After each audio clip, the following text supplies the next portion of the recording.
அவன் பெயர் ராஜேஷ். வயது 40. ஒரு தனியார் நிறுவனத்தில் வேலை செய்கிறார். காலையில் வேலைக்கு போவது, மாலையில் வீட்டுக்கு வருவது என அவருடைய வாழ்க்கை சாதாரணம்தான். மனைவியின் பெயர் கல்பனா. இவர்களுக்கு 2 பிள்ளைகள். மூத்தவனின் பெயர் சந்தோஷ். வயது 16. சிறியவள் அஞ்சலி. வயது 12. ஒரு நாள் மாலை நேரத்தில் வேலை முடிந்து ராஜேஷ் வீட்டுக்கு வந்தான். கல்பனா, ராஜேஷ், வேலை முடிந்ததா என்று கேட்டாள்.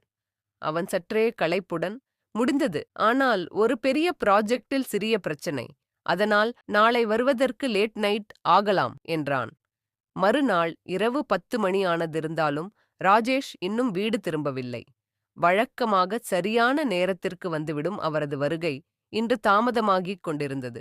கல்பனாவுக்குள் ஒருவித அச்சம் மெல்ல எழும்பியது. அவள் அடிக்கடி கடிகாரத்தை பார்த்தாள். போனை எடுத்து பார்த்தாள். அழைத்து பார்த்தாள். ஆனால் ராஜேஷ் போனை எடுக்கவே இல்லை. அம்மா, அப்பா வர்றதுக்கு லேட் ஆகும் போல, நான் தூங்கப் போறேன் என்று சந்தோஷ் சொன்னான். அஞ்சலி எப்போதோ தூங்கிவிட்டாள். கல்பனா மனதுக்குள் ஆயிரமாயிரம் கேள்விகள் ஓடின. திடீரென கதவு தட்டும் சத்தம். கல்பனாவுக்குள் ஒரு மின்னல் வெட்டியது. ராஜேஷ் வந்திருப்பார் என நினைத்து அவள் அவசரமாகச் சென்று கதவை திறந்தாள். ஆனால் வாசலில் நின்றிருந்தது ராஜேஷ் அல்ல. 2 போலீஸ் அதிகாரிகள் சீருடையில் ஒருவித தயக்கத்துடன் கல்பனாவை நோக்கினர்.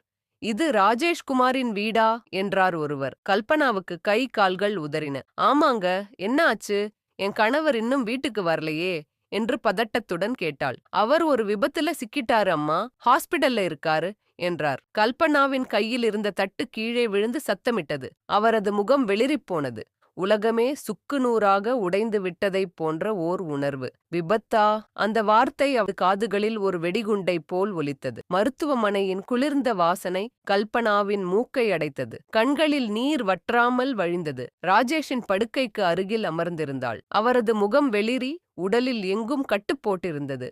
அவள் கைகளை பிடித்து அழுதாள். சந்தோஷ் தனது 16 வயதுக்கு மீறிய பக்குவத்துடன் அம்மாவுக்கு ஆறுதல் கூற முயன்றான். அஞ்சலி எல்லாவற்றையும் புரிந்து கொள்ள முடியாமல் பயத்துடன் நின்றாள். அவளின் குட்டி கண்களில் நீர் முத்துக்கள். ஒரு டாக்டர் சோகமும் வருத்தமும் கலந்த முகத்துடன் அவர்களிடம் வந்தார். மன்னிக்கவும் அம்மா, நாங்க எவ்வளவோ முயற்சி செஞ்சோம். அவர் உயிர் பிழைக்கலை என்றார். அந்த வார்த்தைகள் கல்பனாவின் காதுகளில் விஷத்தை கக்கியது போல இருந்தது. அவளது உலகம் அப்படியே நின்றுவிட்டது. உறைந்து போய் வாயடைத்து கண்மூடி அழுதாள். சந்தோஷ் திகைத்துப் போனான். அவன் கண்கள் கலங்கின.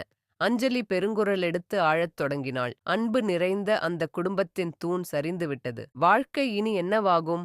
இந்த கேள்வி ஒரு பெரிய சுமையாக அவர்கள் மீது இறங்கியது. ராஜேஷின் மௌனம் இனி நிரந்தரமானது. ராஜேஷின் இறுதிச் சடங்குகள் முடிந்தன. உறவினர்களும் நண்பர்களும் ஆறுதல் கூறிச் சென்றனர். ஆனால் கல்பனாவின் இதயத்தில் ஏற்பட்ட காயத்திற்கு எந்த ஆறுதலும் மருந்து இடவில்லை.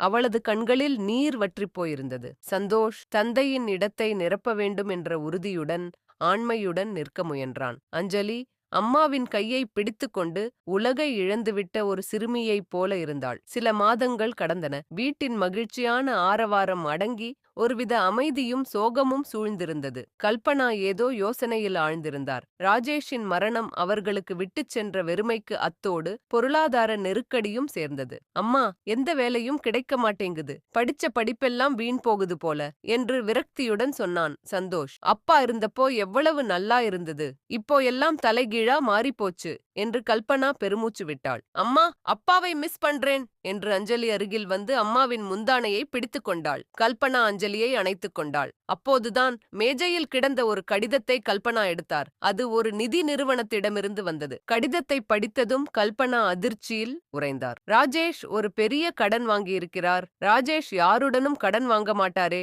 கல்பனாவின் மனதில் ஆயிரமாயிரம் கேள்விகள். இந்த கடன் எங்கிருந்து வந்தது? யாருக்காக? இந்த மறைக்கப்பட்ட உண்மை அவர்களை மேலும் குழப்பத்தில் ஆழ்த்தியது.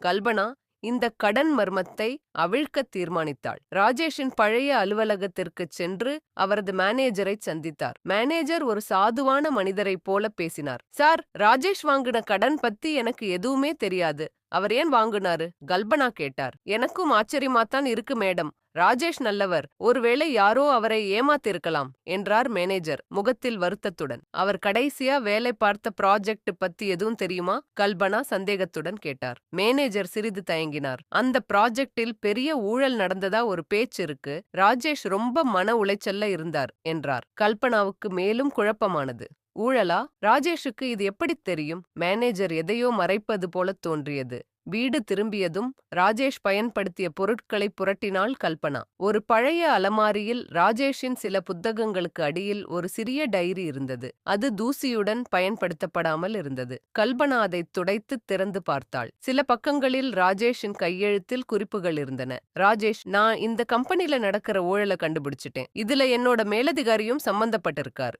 எனக்கு ஆபத்து வரலாம். என் குடும்பத்துக்கு ஏதாவது ஆச்சுன்னா இந்த டைரிய கல்பனாவுக்கு கொடுங்க. டைரியில் இருந்த ஒவ்வொரு வார்த்தையும் கல்பனாவின் இதயத்தில் ஒரு கூர்மையான அம்பு போல பாய்ந்தது. ராஜேஷ் தனது மரணத்திற்கு முன்பே ஆபத்தில் இருந்திருக்கிறார். அவர் இந்த ஊழலை பற்றி அறிந்திருக்கிறார். கண்கலங்கி அழுதாள். சந்தோஷ் டைரியை படித்து அதிர்ச்சி அடைந்தான். அப்பா, இதுல எவ்வளவு கஷ்டப்பட்டிருக்கார்? அவன் குரல் உடைந்தது. கல்பனாவின் துயரம் இப்போது ஒருவித உறுதியாக மாறியது. ராஜேஷின் மரணம் ஒரு விபத்து அல்ல, அது ஒரு திட்டமிட்ட கொலை என்பது புரிந்தது. ராஜேஷ் கஷ்டப்பட்டு கண்டுபிடிச்ச உண்மையை நான் சும்மா விட மாட்டேன். அவருக்கு நியாயம் கிடைக்கணும் என்று கல்பனா தீர்மானமாகச் சொன்னார். நானும் உங்களுக்கு துணையா இருப்பேன் அம்மா என்று சந்தோஷ் அம்மாவின் கையை பற்றி கொண்டான். அவர்கள் இருவரின் கண்களிலும் ஒரு தீர்க்கமான பார்வை. இந்த அநீதிக்கு நியாயம் வேண்டும். முதலாவதாக அந்த கடன்காரர்கள் யார், ஏன் ராஜேஷ் கடன் வாங்கினார் என்பதை கண்டுபிடிக்க வேண்டும். இரண்டாவதாக கம்பெனியில் நடந்த ஊழல் மற்றும் ராஜேஷின் மரணத்திற்கு பின்னால் யார் இருக்கிறார்கள் என்பதை விசாரிக்க வேண்டும். அடுத்த சில வாரங்கள் கல்பனாவும் சந்தோஷும் ஒரு துப்பறியும் குழுவைப் போலச் செயல்பட்டனர். அவர்கள் வங்கியில் விசாரித்தனர், ராஜேஷின் நண்பர்களைச் சந்தித்தனர், ரகசியமாக தகவல்களை திரட்டினர். அவர்களுக்கு கிடைத்த ஒவ்வொரு தகவலும் ஒரு புதிர் போல மெல்ல மெல்ல ஒரு பெரிய படத்தை கொடுத்தது. ராஜேஷ் கடைசியாகச் சென்ற இடம், அங்கு அவரது கார் அருகில் இருந்த ஒரு கார், அதன் உரிமையாளர் ஒரு நாள் ராஜேஷ் இறப்பதற்கு சற்று முன் ஒரு பெரிய தொகை அவரது கணக்கிலிருந்து வேறு ஒரு கணக்கிற்கு மாற்றப்பட்டிருப்பது தெரிய வந்தது. அது யார் கணக்கு? ஆதாரங்கள் அவர்களை ராஜேஷின் மேனேஜரை நோக்கியே சுட்டிக்காட்டின. அவர் ஆரம்பத்தில் காட்டிய சாதுவான முகத்திற்கு பின்னால் ஒரு பெரிய சதி மறைந்திருந்தது. ராஜேஷின் டைரியில் இருந்த தகவல்களும் கல்பனா மற்றும் சந்தோஷின் விசாரணையில் கிடைத்த ஆதாரங்களும் மேனேஜர்தான் குற்றவாளி என்பதை உறுதிப்படுத்தின. கல்பனா சந்தோஷ் உடன் ராஜேஷின் மேனேஜரை அவரது அலுவலகத்தில் சந்தித்தார். மேனேஜரின் முகத்தில் ஒரு பதட்டம் படர்ந்தது. உங்களுக்கு தெரியும், ராஜேஷ் இந்த ஊழல் பத்தி கண்டுபிடிச்சார். அவரை நீங்க தான் கடல்ல சிக்க வச்சு அப்புறம் அவரை கொலை செஞ்சு இருக்கீங்க. கல்பனா உறுதியான குரலில் குற்றஞ்சாட்டினார். மேனேஜர் பதட்டத்துடன் மறுத்தார். என்ன பேசுறீங்க? நான் அப்படியெல்லாம் செய்யல. எங்க கிட்ட ஆதாரம் இருக்கு. அப்பா கடைசியா இருந்த இடத்துல உங்க கார் இருந்த சிசிடிவி காட்சிகள் இருக்கு. அப்புறம் உங்க வங்கியில இருந்து அப்பாவுக்கு ஒரு பெரிய தொகை மாற்றப்பட்டிருக்கு என்று சந்தோஷ் ஆதங்கத்துடன் சொன்னான். மேனேஜர் நிலைகுலைந்து போனார். அவர் தப்பியோட முயற்சித்தார். ஆனால் சந்தோஷ் அவரை தடுத்து நிறுத்தினான். சரியாக அந்த நேரத்தில் போலீஸ் உள்ளே நுழைந்தது. கல்பனாவும் சந்தோஷும் அளித்த ஆதாரங்களின் அடிப்படையில் மேனேஜரை கைது செய்தனர். நீதி கிடைத்தது. சில மாதங்கள் கடந்தன. ராஜேஷின் பேரில் இருந்த கடன் அடைக்கப்பட்டது. அவரது நிறுவனத்திடமிருந்து ஒரு கணிசமான இழப்பீடு கிடைத்தது. வீடு மீண்டும் அமைதியானது. ஆனால் இப்பொழுது அது துக்கத்தின் அமைதி அல்ல, நிம்மதியின் அமைதி. ராஜேஷுக்கு நியாயம் கிடைத்துவிட்டது. கல்பனா ராஜேஷின் படத்தை பார்த்து புன்னகைக்கிறார். ராஜேஷ், ஆத்மா இப்போ சாந்தியாயிருக்கும். நாம அவருக்கு நியாயம் வாங்கி கொடுத்துட்டோம் என்றார். அப்பா எங்களை தனியா விடலம்மா, எங்களை தைரியமா வாழ வச்சிருக்கிறார் என்று சந்தோஷ் உணர்வு பூர்வமாகச் சொன்னான். அவன் ஒரு நல்ல வேலையில் சேர்ந்திருந்தான். அப்பா எங்க கூடவே இருக்கிறார் என்று அஞ்சலி சிரித்துக்கொண்டே சொன்னாள். அவள் பள்ளியில் பரிசுகளை வெல்லத் தொடங்கினாள். அந்த குடும்பம் ஒரு பெரிய புயலை கடந்து வந்தது. இந்த வீடியோ பிடிச்சிருந்தா லைக் பண்ணுங்க, ஷேர் பண்ணுங்க, சப்ஸ்கிரைப் பண்ண மறக்காதீங்க.